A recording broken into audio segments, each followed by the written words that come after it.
Hello guys, welcome to the new video. In this video today I'm going to show you how to make YouTube channel visible in the bar search for YouTube. So first go to Google. Once you go to Google, now go to YouTube and then open YouTube application and then open YouTube website. Now once you do so, it's just it's about tips and tricks. So just click on this one and go to YouTube Studio. Once you do so, go to scroll down to settings, click on settings, and now go to channel.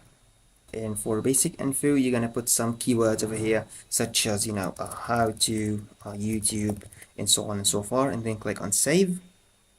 Once you do so, one more step you're gonna do just to fill these information. Go to customization, and then go to basic info, and this is your channel about. You're gonna fill the description as well with some keywords and something about your persona, your character, your channel, your content, and so on and so forth.